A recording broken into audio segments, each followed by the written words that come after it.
안녕하세요. 반갑습니다. ESG 경영 전략의 김종무 강사입니다. 오늘은 첫 번째 시간인 ESG 도입을 위한 시장 이해에 대해서 한번 알아보도록 하겠습니다. 자, 우선 ESG 구성의 요소에 대해 세 가지 요소에 대해서 알아볼 건데요. 첫 번째 E입니다. E는요, environmental이라고 해서 환경입니다. 환경 보호. 두 번째는 social, 사회적 공헌입니다. 사회공헌. 세 번째는 governance에서 지배구조, 윤리 경영입니다. 이 환경 보호에 대해서 우리가 생각을 한번 해보셔야 되는 게 기후 변화에 대한 대응이 있고요. 그리고 자원 절약, 재활용, 청정 기술, 그리고 스마트 에너지에 대한 생각을 한번 해보셔야 됩니다. 사회적 공헌, 사회에 대해서는요, 우리는 사회적 약자 보호, 노동 환경 개선, 그리고 사회 안전 배려, 고용 평등 및 다양화에 대해서 한번 생각해 보셔야 되시고요. 마지막으로 지배구조, 윤리 경영, 거버넌스에 대해서는요, 법과 윤리 준수, 투명한 기업 운영이라고 하는데, 최근에는 이 지배구조란 용어보다는 투명 경영이라고 말을 많이 하고 있습니다. 이 세 가지가 맞물려 돌아가면서 ESG라는 게 완성이 되는데, 이 지배구조는요, 환경과 사회를 잘하기 위해서 어떻게 경영을 해야 되는가라는 생각을 하시면 될 것 같습니다. 자, 이렇게 우리가 ESG를 받아들일 수 있는 사회가 만들어졌습니다. 그 사회에 대해서 한번 알아볼 건데, 첫 번째 발생하게 된 계기는요, 정보입니다. 정보가 발전을 해서 우리는요, 사회에 대해서, 그리고 경영에 대해서, 기업에 대해서, 그리고 정보에 대해서 진짜 정보를 받아들일 수 있었습니다. 과거에는요, 정보가 한정이 되어 있었을 때는 우리가 이 정보에 대해서 진짜 정보를 받아들이기가 되게 힘들었습니다. 자, 이 정보의 발전은요, 첫 번째, 이 컴퓨터 기기에 발전해 줄 수 있습니다. 이 컴퓨터 기기가 발전을 하면서 개인이요, 정보를 인터넷상으로 주고받고 편하게 할 수 있게 되었고요. 이 컴퓨터 기술의 발전뿐만 아니라 우리가 한 가지 더 봐야 되는 게 바로 이 휴대폰의 발전입니다. 휴대폰의 발전. 휴대폰이 발전을 하면서 우리는요, 컴퓨터 같은 기능을요, 스마트폰으로 활용할 수 있게 되었습니다. 이제 집에서뿐만 아니라 밖에 나가서도 이런 정보를 활용하고 만들고 생산하고 또 공유를 할 수 있는 시대가 오게 된 겁니다. 이 정보의 발전에 대해서 한번 알아봤고요. 또 다음으로 알아볼 거는 바로 경영학 관점에서 봤을 때 사회 변화입니다. 경영학 관점의 사회 변화는요, 첫 번째 경영학이 나타났을 때는 우리 회사 하나밖에 없었을 시대예요. 이 시대에 어땠을까요? 어떤 시대였을까요? 바로 어떻게 하면 제품을 많이 만들 수 있을까라는 생각을 많이 했습니다. 왜? 우리 공장 하나밖에 없으니까. 많이 만들면 많이 팔리니까. 생산 효율성에 대해 따졌습니다. 이때는. 두 번째 발전했을 때는 이제 제품에 대해 생각하게 되었습니다. 이 시기가 지나면서 우리 공장뿐만 아니라 다른 공장도 막 생기게 되었어요. 그러면 어떻게 생각해야 될까요? 아, 우리는 더 좋은 제품을 만들어서 더 많이 팔아야겠다라고 생각하게 되겠죠. 그래서 제품에 대해서 경영학 관점에 대해서 생각하게 되었고요. 이후에 또 우리는요, 다른 회사들도 이제 제품에 대해서 막 더 좋은 제품을 만들고 있어요. 그러면은 우리는 이제 더 넓은 시장을 찾아서 물건을 더 많이 팔아야겠다라고 생각하게 되었습니다. 이 제품에 대해서 유통망에 생각하고 난 다음에는 많이 팔았으니까 다른 회사도 유통망에 대해서 판매 구조에 대해서 막 따라오고 있어요. 그러니까 우리는 한 단계 더 발전해서 고객들의 만족에 대해서도 생각을 해봐야겠다. 여기까지 오게 되었고요. 여기서 더 발전되면 우리는 회사뿐만 아니라 우리 회사와 관련된 모든 사람의 발전까지 이끌어야 되겠다. 바로 공유사회까지 가게 된다고 합니다. 그럼 현재 우리는 어디에 와 있냐? 우리 사회는 바로 이 단계. 우리 위치는 고객 만족과 공유사회의 중간 단계에 와 있다고 생각하시면 될 것 같습니다. 자, 그럼 경제학 관점에 대해서 한번 또 생각을 해볼 건데요. 경제학, 첫 번째 경제학자를 또 이렇게 나누어 놨습니다. 자본주의 1.0 단계에서는요, 자유방임, 보이지 않는 손이 있다고 생각했습니다. 이때는요, 그냥 놔뒀습니다. 진짜. 뭐 돈이 사람들이 물건을 사고 물건을 팔고 있는데 이건 그냥 놔두면 자유롭게 알아서 경제가 순환이 될 거다라고 생각을 했고요. 그런데 이 단계에 그냥 뒀더니 어떤 일이 발생했을까요? 물건을 혼자서만 많이 파는 독과점이 생기니까 거기에 대한 폐해가 생기기 시작했습니다. 그리고 이 단계가 지나니까 이 독과점에 대한 폐해를 줄이기 위해서 정부는요, 수정주의, 정부의 개입이 시작됐습니다. 아, 이런 건 하지 마. 이건 하면 안 돼. 왜? 너네만 다 이렇게 모든 걸 가지면 안 돼. 이렇게 정부가 개입을 했어요. 정부가 개입을 하는 이런 자본주의가 계속되니까 이 기업을 하는 사람들이요. 또 불평 불만하고 있습니다. 아, 이렇게 자꾸 수정하고 정부가 개입을 하면은 우리가 기업 활동을 못 하겠어요. 라는 말을 듣고 자본주의 3.0에서는요. 신자유주의가 발생합니다. 또 풀어줬습니다. 또 풀어주니까 또 어떻게 돼요? 기업들은 또 막 독과점이 생기고 중심 기업이 생기고 폐해가 또 생기기 시작합니다. 이런 폐해를 잡기 위해서 환경도 파괴되고 그러다 보니까 자본주의 4.0 시대에서는 CSV, CSR, ESG가 나타나게 되고요. 이 ESG 중심으로 사회가 돌아가게 되었습니다. 그러면은 우리 사회를 또 마케팅 관점에서 한번 볼 건데 마케팅 관점은요. 이 필립 코틀란 분이 정의를 내리셨습니다.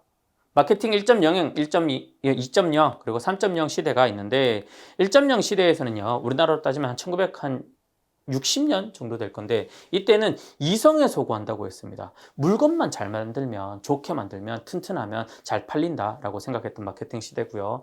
마케팅 2.0 시대에는요. 우리나라로 따지면 한 1990년대쯤 될 겁니다. 이때는요. 연예인이 나와서 그냥 물건을 팔아요. 물건 막 상관없습니다. 오토바이를 타고 가고 그리고 음료수를 마셔요. 오토바이 타는 거 음료수 마시는 건 상관이 없잖아요. 그런데 잘 팔려. 연예인이 하니까 이런 감성에 소구하는 시대라고 했습니다. 근데 최근에는요. 마케팅 3.0 시대라고 하는데 이 시대를 우리는 영성에 소구하는 시대라고 합니다. 어떤 시대? 기업의 됨됨이를 보는 시대인 거죠. 우리 기업이 좋은지 나쁜지까지 생각하게 되었어요. 제품의 좋고 나쁜 뻔한 디자인뿐만 아니라 이 회사까지 보게 됐다는 거죠. 왜? 우리는 이 회사 물건이 나쁘면 다른 걸 살 수 있는 대체제가 있기 때문에 우리는 회사의 됨됨이까지 볼 수 있는, 봐야 되는 사회가 오게 된 겁니다. 자, 그러면 이 언론 그리고 정보의 발달에 대해서 다시 한번 볼 건데요. 과거에는 언론 정보가 한정적이었습니다. TV, 그죠? 라디오, 신문 잡지 일방적이었습니다. 이 과거의 사회에서는요, 우리는 정보를 생산할 수가 없었어요. 이분들만 정보를 생산했죠. 그리고 정보를 진실을 접하기도 힘들었습니다. 왜? 여기에 막아버리면 진실을 접할 수 있는 기회가 없었기 때문에. 그런데 인터넷이 온라인이 생김으로 인해서 우리는요, 홈페이지도 만들고 쇼핑몰도 쓰게 되고 SNS도 이렇게 쓸 수 있는 온라인으로 정보를 만들고 소비도 하고 공유도 할 수 있는 시대가 와버렸습니다. 이 시대에서는요, 정보를 알리기도 쉽고 정보를 받아들이기도 정말 쉬워졌습니다. 과거의 때는요, 정부와 기업체가 나쁜 알려지기 싫은 정보가 있으면 여기 언론을 막아버리면 됐습니다. 근데 지금은요, 언론을 막는다고 되나요? 어떤 기업에 대한 공개를 하는데 유튜브에 올려버리면 막을 수도 없습니다. 이런 시대가 왔는데 여기에서 또 문제점이 있더라고요. 어떤 문제점이 있었냐? 가짜 정보가 너무 많다는 거. 이 가짜 정보를 알아낼 수 있는 방법은 또 댓글, 반응, 후기 이런 또 다른 보도를 통해서 우리가 확인을 할 수가 있습니다. 이런 정보의 시대에서 사례를 하나 보여드리자면 이 미국에서 디즈니입니다. 디즈니에서는 영화를 만들었어요. 뮬란이라는 영화를 만들었는데 이 뮬란이요 폭망했습니다. 1천억 원을 들여가지고 영화를 만들었는데 개봉도 못했어요. 개봉 못한 이유는 뭘까요? 이 주인공 역할을 맡았던 유혁비라는 배우가 이 상황이 2020년입니다. 2020년에 홍콩은요 프리홍콩 데모를 막 하고 있었어요. 그런데 유혁비는요 나는 홍콩 정부, 홍콩 경찰을 지지한다고 올렸습니다. 자유민주주의를 탄압하는 거죠. 그래서 미국에 있는 많은 사람들이 그러면 이 자유민주주의를 탄압하는 것을 호응하는 이 배우가 하는 영화는 우리는 보지 않겠다. 보이콧을 진행했습니다. 보이콧을 하다 보니까 영화의 개봉을 점점 늦추게 되었고 결국에는 디즈니 플러스라는 OTT에 개봉할 수밖에 없었죠. 거의 대부분을 손실을 만들어냈습니다. 자, 그러면 ESG에 대해서 본격적으로 한번 알아보겠습니다. ESG라고 물어봤을 때 사람들은요 환경 아니야 그거? 환경 문제 아니야? 라고 많이 생각을 하고 있습니다. 환경 문제 하면 떠오르는 게 어떤 동물이 있을까요? 바로 북극곰이죠. 북극곰. 북극곰 얼음이 녹는다 이렇게 나왔습니다. 얼음이 녹으면 어떻게 돼? 바다가 수위가 올라간다. 그러면 그죠? 미국도 잠기고 우리나라 잠기고 이렇게 이런 일이 생긴다라고 얘기했는데 이런 말은요 20년 전에도 30년 전에도 40년 전에도 얘기를 하고 왔습니다. 근데 왜 지금 이 시점에 뭐가 다른가? 어떤 일이 있길래 굳이 환경 문제를 얘기하는 게 2044년이나 2054년에 얘기하면 안 되나? 라는 말이 생각할 수 있습니다. 그런데 이런 변화에 대해서 생각을 해볼 때 알 수 있는 기업이 하나가 있었습니다. 어떤 기업? 테슬라입니다. 테슬라. 여러분 테슬라 한 2017년, 16년에 테슬라 알고 계셨나요? 저는 몰랐습니다. 그때 우리가 테슬라를 알았더라면 2020년 이후에 테슬라 알았더라면 주식을 샀어야 됩니다. 엄청나게 올랐습니다. 2020년 이후에. 이유는 뭘까요? 네. 주가가 현재 과거에는 88불, 현재는 1018불인데 액면 분할을 해서 3등분을 했습니다. 그건 좀 한번 이해하셔야 될 것 같고요. 시가총액이요 1조가 넘었습니다.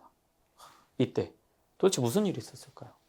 테슬라는요, 우리는 일론 머스크가 만든 줄 알고 있는 사람도 많을 겁니다. 근데 2003년에 이 두 분이 설립을 했습니다. 어디서 설립을 했을까요? 네, 미국에서는 이런 말이 있더라고요. 스타트업 기업을 하려면 가장 먼저 해야 되는 게 있다.